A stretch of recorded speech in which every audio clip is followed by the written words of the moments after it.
In today's video, I'm going to show you a very simple day trading strategy that you can start using right away. This strategy involves the first 30 minutes of market open, a breakout, or a retest, which as a result typically sets up for a high probability trade. So if you guys do find value in today's video, as always, make sure to hit that subscribe button to gain access to over 1,400 free videos here on this channel teaching you on how to trade. Plus, I live trade here on YouTube Monday through Friday at market open. But let's hop into the strategy. All right, so what we want to do with this strategy is we want to wait for the first 30 minutes of market open. So that is going to be from 9:30 a.m. New York time to 10 a.m. New York time. Now what we are going to do from here is we are going to go to the 30-minute time frame. Now after that first 30-minute candle closes, which on the S&P futures is going to be this candle right here, we are going to mark the bottom of that first 30-minute candle and then the high of that first 30-minute candle. Now what we are going to do from here is we are going to scale down to a smaller time frame. Friday was very choppy, so I'm just going to show you guys this example, then I'll show you real examples that ended up working out. But after that 30-minute candle close and you mark the high and low, scale down to a 5-minute or even a 2-minute time frame. Now what we are looking for to happen at this point is for price to either break above the high of the first 30 minutes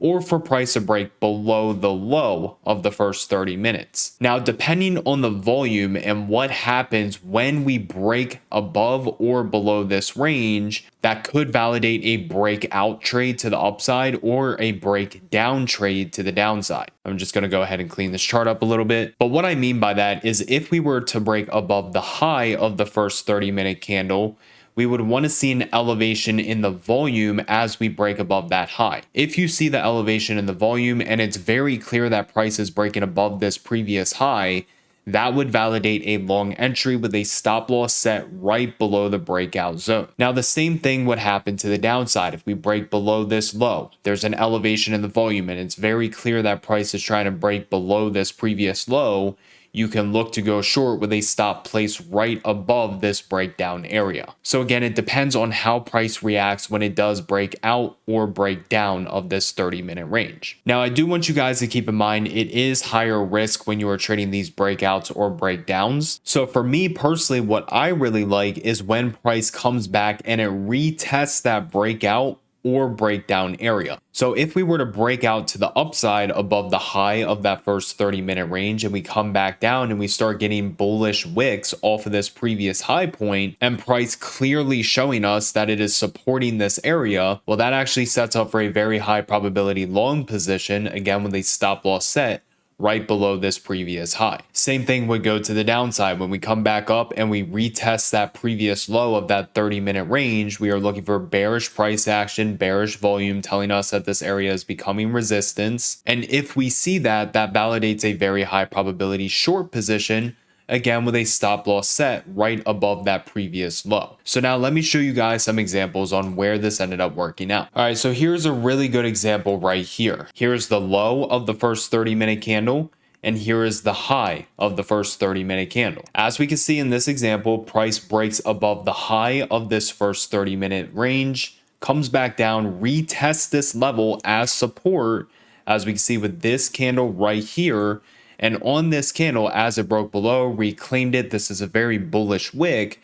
That validates a long entry with a stop loss set right below this previous low. So if we were to take this trade, for example, your stop loss was about like 5 points, but your take profit on this trade ended up being 10 points. So a beautiful 2R trade. Here's another example right here, but to the downside. Here's the low of that first 30 minutes, and here is that high of the first 30 minutes. Well, as we can see, price broke below the low of that first 30 minutes, came back up, retested this area as resistance before coming back down. So now depending on your overall entry, let's just say that you shorted at the close of this 5-minute time frame, well, your stop loss would be set right above this previous low. And as far as your take profit, you're always looking for at least a 1-to-1 risk to reward. But this trade ended up being about a 3.2R trade. So you were risking 10 points to potentially make 33 points. Let's look at another example right here. Here's the low of the first 30 minutes. Here's the high of the first 30 minutes. Price breaks below that previous low, comes back up, retests it as resistance.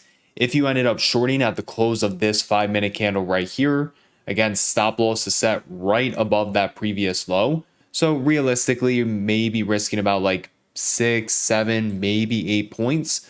But for this trade, it dropped about 20 points to the downside. So pretty much a 3R potential trade. And then finally, one more example, but to the upside. Here is the high of the first 30 minutes, and here is the low of the first 30 minutes. Eventually, price breaks above that high, comes back down, and retested as support. Now, as we can see in this example, this candle right here would have confirmed the long entry. Again, stop loss set right below that previous high. So you were risking probably about like 4, maybe 4.5 points. On this initial push up, you did not get your one-to-one risk to reward, so it would not make sense to trim. Yes, you had to sit through a little bit of chop on this trade, but eventually later in the day, it started to work out and you started to get that move higher.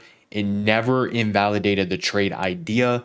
Again, it broke above this high, made a support, never came back down below. So there was no reason to exit your position. And then from there, you saw a nice rally for about 17 points on this trade, when you were risking only about like 4.5. So again, this is a very simple strategy that you can start implementing in your trading. To get the best results on this, you do want to understand the overall trend within the market. If the overall market is very bullish and the trend is up, then ideally you shouldn't be looking for price to break below that low of the 30-minute range. Instead, you would want to look for price to break above the high of that first 30-minute range and look for the retest or for the breakout. And then vice versa, if the market was bearish, you would want to look for price to break below that previous low, come back up and retest it to then look for shorts. So if you guys did find value in today's video, as always, make sure to smash that like button as well as clicking that subscribe and that bell icon. It would mean the absolute world to me. Everybody have an amazing rest of your day and make sure to tap into the live trading sessions that I do every single day, Monday through Friday, 20 minutes before market open. So make sure to tap in and I'll see you guys there.